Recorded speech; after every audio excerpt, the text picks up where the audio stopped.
علیکم ورحمۃ اللہ وبرکاتہ۔ الحمد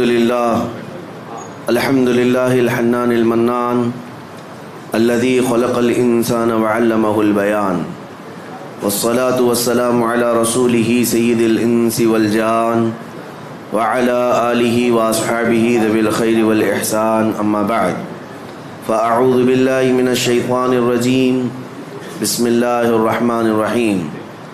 وعہدنا الی ابراہیم واسماعیل ان طہرا بیتی للطائفین والعاکفین والرکع السجود، صدق اللہ مولانا العظیم۔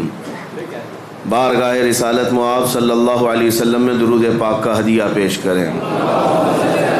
اللہم صلی علی سیدنا و مولانا محمد معدن الجود والکرم وآلہ واصحابہ الکرام وابنہ الکریم وبارک وسلم صلاة دائمتا سرمدا ابدا۔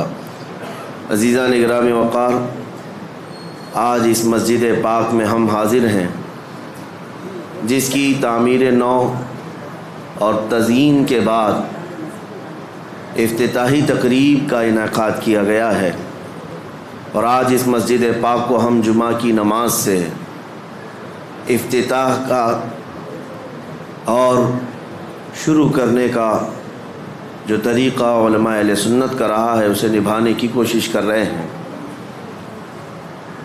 اللہ کے گھر کے متعلق قرآن کہتا ہے انما یعمر مساجد اللہ من آمن باللہ والیوم الآخر۔ اللہ کی مسجدوں کو وہی آباد کرتے ہیں جو اللہ پر اور آخرت پر ایمان رکھتے ہیں، اور جو نمازوں کو قائم رکھتے ہیں اور زکوٰۃ ادا کرتے ہیں وہی اللہ کی مسجدوں کو قائم رکھتے ہیں۔ اور دنیا کا سب سے بڑا ظالم کون ہے اس کے متعلق بھی قرآن کہتا ہے وَمَنْ أَظْلَمُ مِمَّنْ مَنَعَ مَسَاجِدَ اللَّهِ أَنْ يُذْكَرَ فِيهَا اسْمُهُ وَسَعَىٰ فِي خَرَابِهَا۔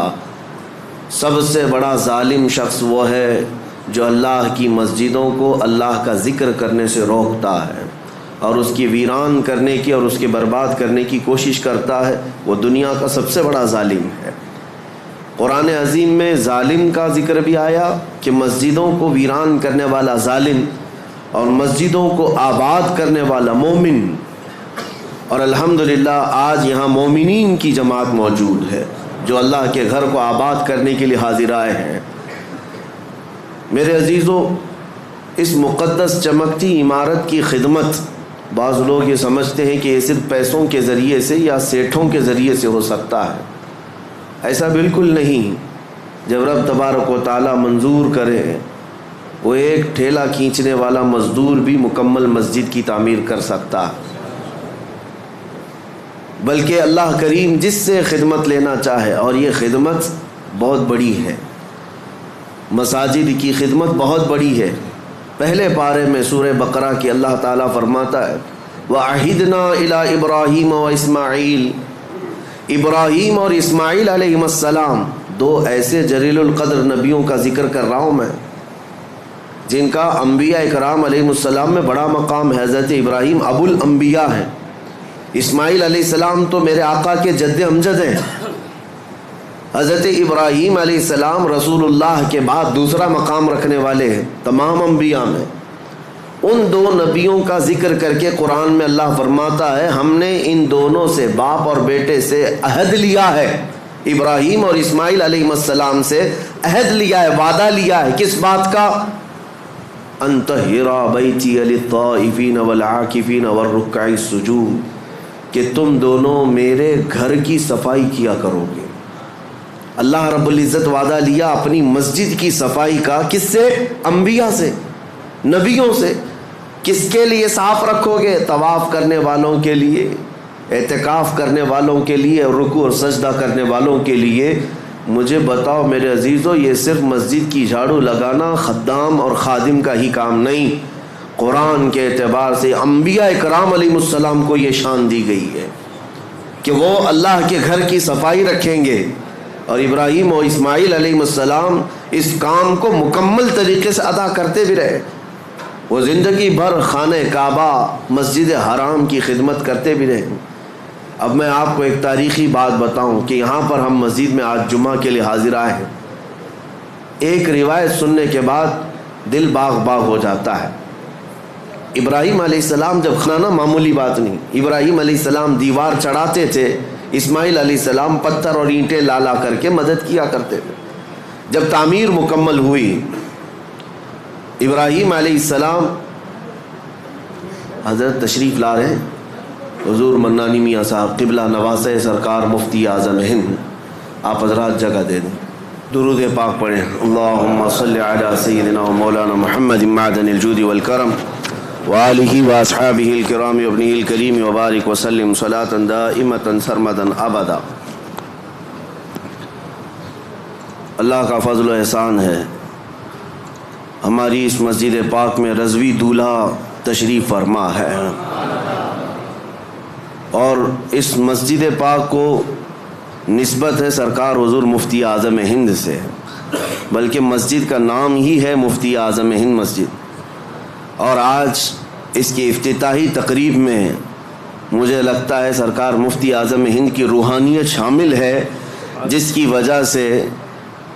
وجہ سے آج اس افتتاحی تقریب میں خود سرکار مفتی اعظم ہند کے نواسے حضور منانی میاں صاحب تشریف فرما ہے۔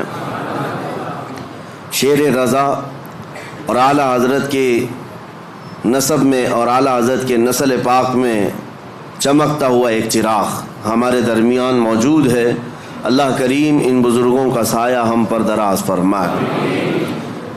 جمعہ کا وقت چونکہ بہت کم ہوتا ہے، نماز کا بھی ہے، اور ہمیں یہاں کے فاتحہ اور دعا میں بھی شرکت کرنی ہے۔ میں مختصر سی باتیں عرض کر کے سمیٹتا ہوں اپنی بات کو۔ اللہ تعالیٰ نے ابراہیم علیہ السلام اور اسماعیل علیہ السلام دونوں کو تعمیر کا حکم دیا، اور تعمیر ہوئی خانہ کعبہ کی۔ جب عمارت مکمل ہوئی تو جب کبھی کوئی گھر بنتا ہے تو کچھ اینٹ پتھر ٹکڑے بچ جاتے ہیں۔ گھر کی عمارت کے بعد جو سامان بچتا ہے آپ اس کو لے جا کر کے کہیں پھینک دیتے ہوں گے، ٹھنڈا کر دیتے۔ خانہ کعبہ کی تعمیر کے بعد جو مٹی، اینٹ، پتھر، گارے جو جس سے بھی بنا تھا وہ بچا تھا، تو ابراہیم علیہ السلام نے اس کے متعلق پوچھا رب ذوالجلال سے، مولا یہ جو تعمیر سے بچ گیا ہے اس کا کیا کیا جائے؟ اللہ کریم کا حکم ہوا، اے ابراہیم وہ جتنی مٹی بچی ہے یا گارا یا جو کچھ بھی بچا ہے اس کو اٹھاؤ، جمع کرو اور ہوا میں پھینک دو۔ خانہ کعبہ کی بنائی ہوئی اور بچی ہوئی مٹی، ابراہیم علیہ السلام اپنے ہاتھوں سے وہ ساری مٹی اور جو بچا ہوا سامان تھا جمع کیا اور ہوا میں اسے اٹھا کر پھینک دیا، وہ ہوا میں غائب ہو گئی، کہیں لے جا کر کے پھینکا نہیں۔ اور تفسیر میں فرمایا گیا جب ابراہیم علیہ السلام نے وہ ساری مٹی اٹھا کر کے پھینکی تو اس مٹی کے ذرے ذرے کو اللہ تعالیٰ نے پوری دنیا میں پھیلایا۔ اس مٹی کا ذرہ زمین پر جہاں پڑا وہاں اللہ کی ایک مسجد تعمیر ہوئی۔ قیامت تک جہاں وہ ذرہ پڑا ہوگا یا تو مسجد تعمیر ہوگی یا ہو چکی ہوگی۔ میں اسی لیے کہا کہ اس روایت کو پڑھنے کے بعد یہ فخر ہوتا ہے کہ جس جگہ ہم سجدے کے لیے مسجد میں حاضر آئے ہیں یہاں کا ذرہ بھی خانہ کعبہ کی مٹی سے ضرور ملا ہوگا۔ عزیزان گرامی وقار، مسجدوں کو تعمیر کرنے کے بعد اس کی صفائی ستھرائی کے لیے جس قدر ہم خیال رکھتے ہیں یہ ضروری ہے، لیکن کل رات ہم نے ذکر کی مجلس میں ایک بات آپ کے سامنے رکھی تھی۔ سب سے بڑی ذمہ داری ایک مسلمان کی یہ ہے کہ مسجد بنانے کے بعد جیسے اس کو تعمیر کرنے میں دلچسپی دکھاتے ہیں، جیسے کہ کسی شاعر نے کہا تھا کہ حضور پاک صلی اللہ تعالیٰ علیہ وسلم کی اس امت کا اب حال یہ ہے کہ مسجد تو بنا لی شب بھر میں ایمان کی حرارت والوں نے، من اپنا پرانا پاپی تھا بچپن سے نمازی بن نہ سکے۔ لیکن یہ تانا ہمارے لیے مناسب نہیں ہے جس شاعر نے ہمیں تانا دیا ہے، من اپنا پرانا پاپی تھا بچپن سے نمازی بن نہ سکے۔ آپ اس کو بدل کر کے دکھائیں کہ مسجدیں تعمیر ہوئی ہیں، قیامت کے دن یہ پوری مسجد اٹھائی جائے گی اور یہ اللہ کریم کی بارگاہ میں گواہی بھی دے گی۔ یہ بھی حدیث پاک میں ہے، کچھ مسجدیں اللہ کی بارگاہ میں شکایت کریں گی، مقدمہ کریں گی، اے رب ذوالجلال اس محلے والوں نے مجھے بھوکا اور پیاسا رکھا، اس سے پوچھا جائے گا تو بھوکی اور پیاسی کیسے ہوتی؟ مسجد کہے گی کہ جب اذان ہوتی تو مجھے بھوک لگتی، اگر یہ میری صفوں کو بھر دیتے تو میرا پیٹ بھر جاتا، مگر انہوں نے مجھے خالی رکھا، بھوکا اور پیاسا رکھا۔ مسجد اگر کسی کے خلاف مقدمہ کرے قیامت کے دن تو میرے عزیزوں پورا محلہ اس میں شامل ہو جائے گا۔ اس لیے آپ نے مسئلہ سنا ہے کبھی؟ ہر رمضان المبارکہ میں کوئی نہ کوئی ایک مسجد میں اعتکاف ضرور کرے، کیونکہ یہ مسجد کا حق ہے۔ اگر ایک بھی اعتکاف میں نہیں بیٹھا تو پورے محلے والے گنہگار ہیں، سب کے اوپر گناہ ہوگا، اور اگر ایک بیٹھ گیا تو سب کے اوپر سے ذمہ داری ختم ہو جائے گی۔ کیوں؟ مسجد کا حق ہے، اس مسجد کو رمضان کے آخری عشرے میں خالی نہیں رکھا جائے گا۔ اسی طرح سے جو بات میں عرض کر رہا تھا وہ یہ ہے کہ مسجد کو جس طرح تعمیر کر کے چمکایا جاتا ہے، اس سے زیادہ تمہیں خیال ہونا چاہیے مسجد کے متعلق، کہ مسجد کے متعلق آپ کیا کہتے ہیں؟ یہ اللہ کا گھر ہے۔ سب یہی کہتے ہیں نا، مسجد کیا ہے؟ اللہ کا گھر۔ اللہ کا گھر کا مطلب کیا ہے؟ اللہ رہتا ہے، اللہ رہتا ہے نہیں، نسبت کے لیے کہا گیا ہے کہ اللہ کا گھر ہے، اس کا مالک صرف اللہ ہے۔ کوئی مسجد کا متولی، کوئی مسجد کا امام، کوئی مسجد کا خادم، کوئی مسجد کا ٹرسٹی کبھی یہ نہ سمجھے کہ یہ میری پراپرٹی ہے۔ مسجدیں جو ہوتی ہیں وہ صرف اور صرف اس کی ملکیت اللہ کے حوالے ہیں۔ کبھی آپ نے سوچا کہ یہ مسجدیں جو شہید ہوئی ہماری، گورنمنٹ تو آفر دیتی ہے کہ اس جگہ چھوڑو دوسری جگہ بنا لو، ہم کیوں نہیں مانتے؟ اس کی وجہ یہ ہے کہ ہم اگر مالک ہوتے تو کمپرومائز کرتے، مالک اللہ ہے، ہمیں صرف حفاظت کے لیے مامور کیا گیا اور ہم زندگی بھر اس کی حفاظت ہی کریں گے۔ اور آپ کو پتہ ہے جب ابرہہ بادشاہ خانہ کعبہ ڈھانے کے لیے آیا تھا، کئی 100 ہاتھیوں کو لے کر کے اس نے مکہ میں سب سے پہلے بڑے بڑے لوگوں کا مال لوٹ لیا اور کئی لوگوں کو قید کیا۔ اس میں حضرت عبد المطلب جو رسول اللہ کے دادا ہیں، ان کے 100 اونٹ اس نے قبضہ کر لیے تھے۔ حضرت عبد المطلب خانہ کعبہ کے متولی تھے، اس وقت متولی تھے، خدمت پر آپ ہی مامور تھے۔ تو خانہ کعبہ کو ختم کرنے کے لیے آیا تھا ابرہہ بادشاہ یمن سے کئی ہاتھیاں لے کر۔ حضرت عبد المطلب گئے بات کرنے کے لیے کہ میں بات کرتا ہوں، تو ابرہہ نے ان کو اجازت دی آنے کے لیے اپنے دربار میں۔ آئے، پوچھا اس نے کہ کیا معاملہ لے کر آئے ہو؟ حضرت عبد المطلب نے کہا میرے جو 100 اونٹ تم نے ہتھیائے ہیں وہ واپس کر دو، مجھے میرے اونٹ دے دو۔ وہ ہنسنے لگا کہ تجھ کو کس نے خانہ کعبہ کا متولی بنایا؟ تجھے پتہ نہیں میں یہاں کیوں آیا؟ میں آیا ہوں خانہ کعبہ کو ختم کرنے کے لیے اور تم بات کر رہے ہو اپنے اونٹوں کی۔ ہونا تو یہ چاہیے تھا کہ تم میرے سے بات کرتا کہ کعبے کو مت ڈھاؤ، کعبے کو مت برباد کرو۔ حضرت عبد المطلب نے مسکرا کر یہی جواب دیا تھا، اونٹوں کا مالک میں ہوں، اس سے سوال کرنے آیا، کعبے کا جو مالک ہے وہ خود ہی اس کی حفاظت کرے گا۔ اللہ کریم وہ حفاظت فرمائے گا، ہم تو اس کی خدمت پر مامور ہیں۔ عزیزان گرامی، یہی نظریہ مسجدوں کی دیکھ بھال کرنے والی انتظامیہ کے ذہن میں رہے کہ ہم مسجد کے مالک نہیں، مسجد کے خادم ہیں اور ہمیشہ رہیں گے۔ اور دوسری بات جو میں کہنے جا رہا تھا وہ یہ کہ جتنا اس کی عمارت کو چمکایا، اس سے کئی زیادہ چمکانے کی جس چیز کو ضرورت ہے وہ کیا ہے؟ میں ایک لفظ آپ سے پوچھا کہ مسجد کو آپ کیا کہتے ہیں؟ اللہ کا گھر۔ مسجد اللہ کا گھر ہے۔ یہاں اگر آپ کے سامنے کوئی غلاظت لا کر کے ڈال دے، برداشت کریں گے آپ؟ کوئی مسجد کے فرش پر تھوک دے، اپنا رینٹ نکال کر ڈال دے، باہر کی غلاظت لا کر ڈال دے، آپ برداشت کریں گے؟ ذہن میں موجود ہے اللہ کا گھر ہے، پاک ہی ہونا چاہیے، ایک نجاست کا تنکا بھی ہم برداشت نہیں کرتے۔ کیوں؟ اللہ کا گھر ہے۔ جبکہ فرمایا گیا حدیث میں، قلب المؤمن عرش اللہ، مومن کا دل اللہ کا عرش ہوتا ہے۔ مومن کا دل اللہ کا عرش ہے۔ جب مسجدوں کی فرشیاں صاف رکھتے ہو، اس سے کئی زیادہ اپنے دل کو صاف رکھنے کی ضرورت ہے۔ جتنا اس کو چمکایا اس سے زیادہ اپنے دل کو چمکاؤ، جتنا اس کو صاف کیا ہے، زینت دیا ہے، اتنا ہی اپنے دل کو زینت دو۔ مولانا روم سچ فرماتے ہیں، کعبہ بنائے خلیل اطہر است و دل گزرگاہ رب جلیل است۔ خانہ کعبہ ابراہیم علیہ السلام کی بنائی ہوئی عمارت کا نام ہے، لیکن دل رب ذوالجلال کی گزرگاہ کا نام ہے۔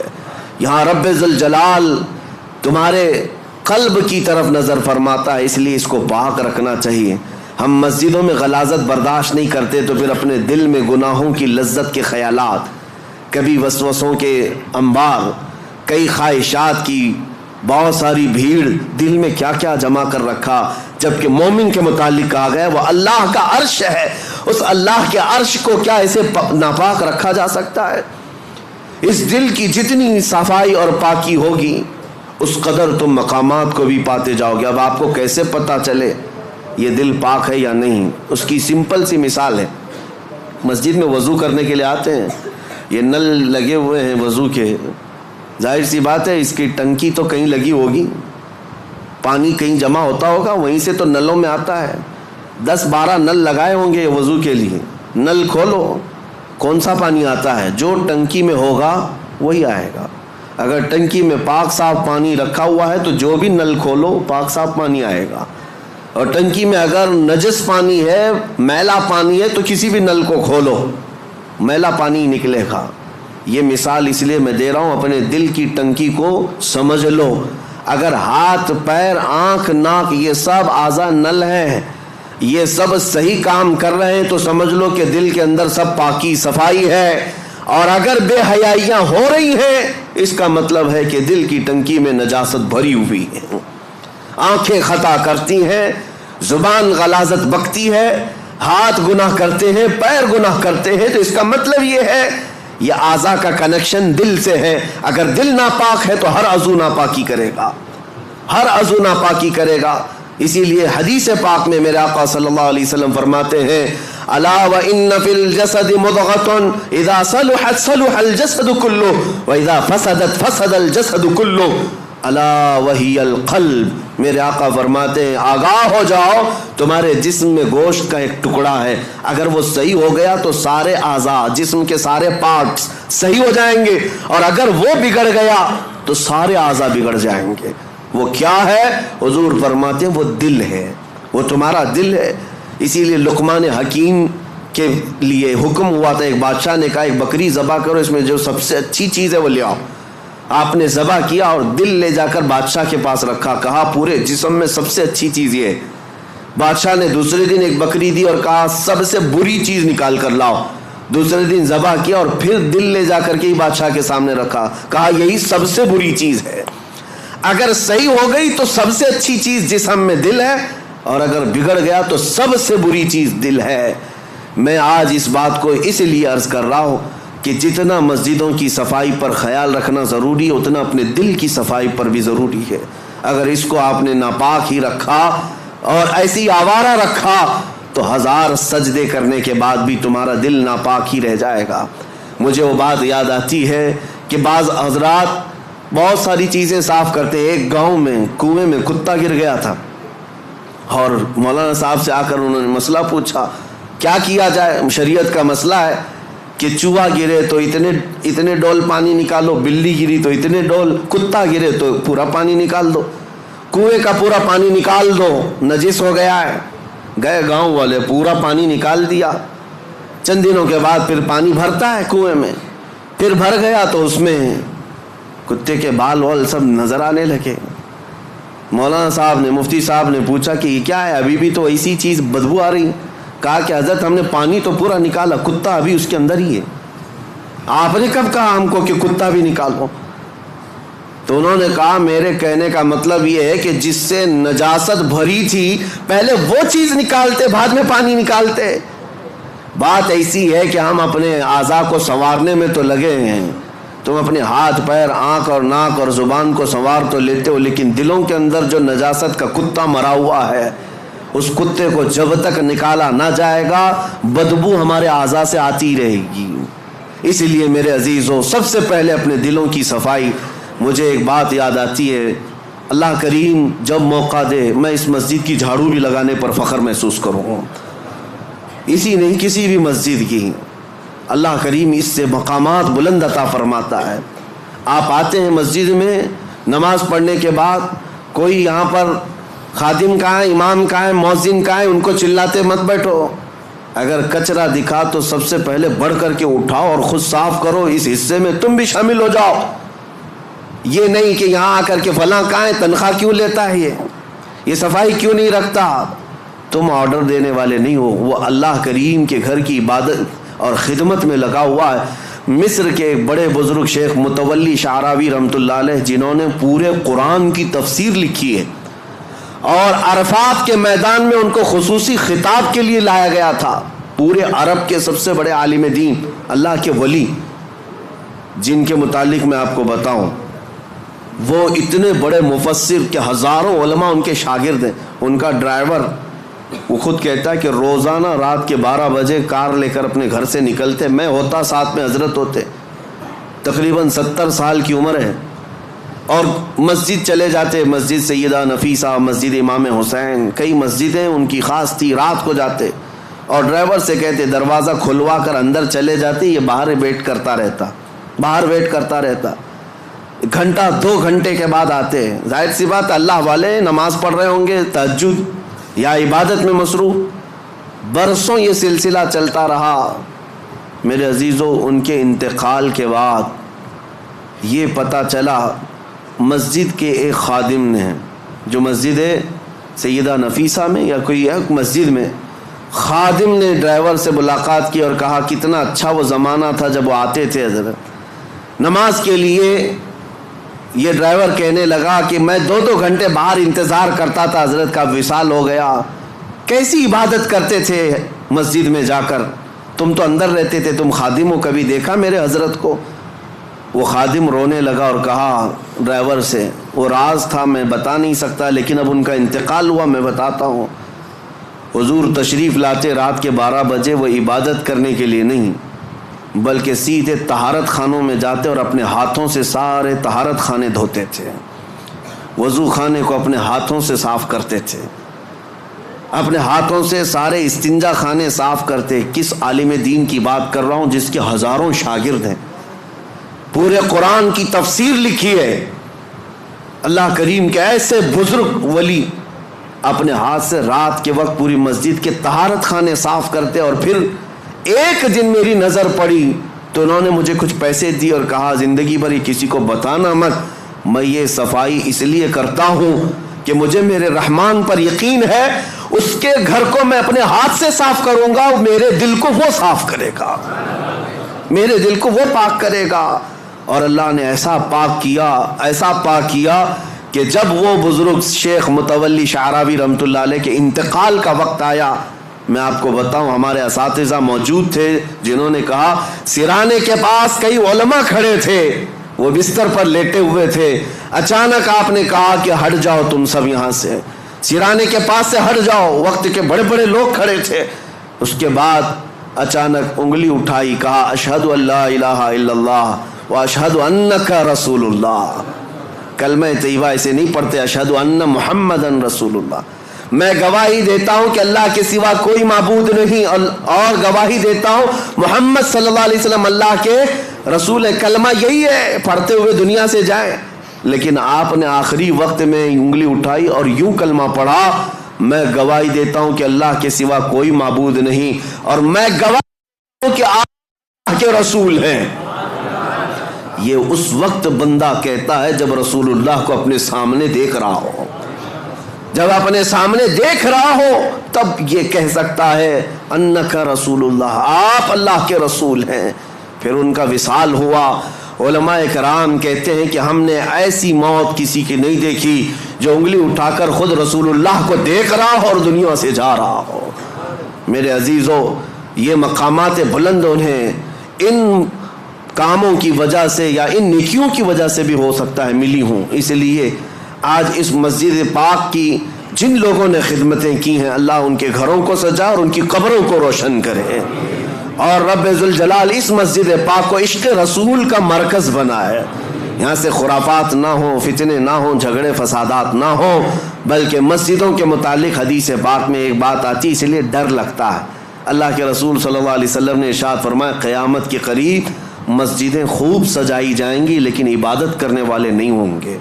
اور وہ ہم آج دیکھ رہے ہیں ہر جگہ ہے. لیکن اس کا مطلب یہ نہیں کہ مسجد کو سجانا نہیں چاہیے، سجائیں، اپنے گھر سے زیادہ سجائیں، لیکن ساتھ اس مسجد کی رونق اور زینت یہاں ہونے والے کاموں سے ہے۔ اگر عبادات مکمل ہو رہی ہیں، نمازیں صحیح ہو رہی ہیں، اس کے علاوہ اللہ کے ذکر ہو رہے ہیں، رسول پاک صلی اللہ تعالیٰ علیہ وسلم کے بارگاہ میں سلام، یہ سب چیزیں ہو رہی ہیں، تو گویا کہ آپ نے مسجد کا حق ادا کیا ہے، مسجد کا حق ادا کیا۔ اللہ کریم ہم سب کو اس مسجد پاک کا حق ادا کرنے کی توفیق عطا فرمائے۔ آخری بات، جہاں تم سجدے کرتے ہو ان صفوں میں ہے، میرے آقا صلی اللہ علیہ وسلم کی حدیث ہے، اس کا مفہوم میں عرض کر رہا ہوں، جس دن تمہارا انتقال ہوگا، کوئی روئے یا نہ روئے، مسجد کا وہ ٹکڑا تمہارے غم میں روتا ہے۔ جہاں تم سجدہ کرتے تھے، تمہاری جدائی کے غم میں وہ ٹکڑا روتا ہے، وہ مصلی روتا ہے۔ اللہ کریم کی بارگاہ میں عرض کرتا ہے کہ مولا، اس کی پیشانی کے سجدوں سے مجھے قرار تھا، مجھے سکون تھا، آج وہ چلا گیا، مجھے بے قراری ہے، بے اطمینانی ہے۔ اس لیے میرے عزیزو، ان ٹکڑوں کو وفادار سمجھو۔ دنیا تمہارے مال کی پرستار ہو سکتی ہے، تمہارے عہدے اور منصب کے دیکھ کر کے ہو سکتا ہے دوست بن جائے، لیکن یہ زمین کے ٹکڑے اگر تمہاری دوستی کرتے ہیں تو فقط تمہارے سجدوں کی وجہ سے کرتے ہیں، تمہارے سجدوں کی وجہ سے یہ تم سے دوستی کرتے ہیں۔ اور جس دن انتقال ہو، جنازہ جا رہا ہو، دنیا روتی ہے یا نہیں روتی اس سے مطلب نہیں، مجھے اس بات کا احساس ہے کہ یہ مسجد کا وہ ٹکڑا میرے غم میں روتا ہے جس پر میں سجدے کیا کرتا تھا۔ آؤ ان مسجدوں کو سجدوں سے آباد کرو۔ کیوں تمہیں سجدے لمبے لگنے لگ گئے، بھاری لگنے لگ گئے؟ لوگ تو یہی شکایت کرتے ہیں، امام صاحب بہت لمبا سجدہ کرتے ہیں، لمبے سجدے کرتے ہیں، بستر پہ 8 گھنٹہ سوئے رہتے الٹا، کبھی بھاری نہیں لگا؟ اللہ کریم کی بارگاہ میں خشوع و خضوع سے 3 منٹ بہت بھاری ہو جاتے، یہ دل کا بوجھ ہے۔ آؤ، اقبال نے سچ کہا تھا، آج اس کا حاصل ہم دیکھتے ہیں، وہ ایک سجدہ جسے تو گراں سمجھتا ہے، بھاری سمجھتا ہے، وہ ایک سجدہ جسے تو بھاری سمجھتا ہے، 1000 سجدوں سے دیتا ہے آدمی کو نجات۔ ادھر ادھر جھکنے سے یہ سجدہ بچا لیتا ہے۔ اس پیشانی کو ایک ہی جگہ جھکاؤ، ہر جگہ جھکنے سے اللہ محفوظ رکھے گا۔ اللہ کریم ہماری عبادتوں کو قبول فرمائے۔ رب ذوالجلال احسن الخالقین، مولا یہاں جتنے حاضرین ہیں سب کی عبادت کو قبول فرما لے۔ اس مسجد کو مولا قیامت کے دن ہماری سفارشی بنا، ہماری عبادتوں کا گواہ بنا، ہمارے بخشش کا ذریعہ بنا۔ وآخر دعوانا ان الحمد للہ رب العالمین۔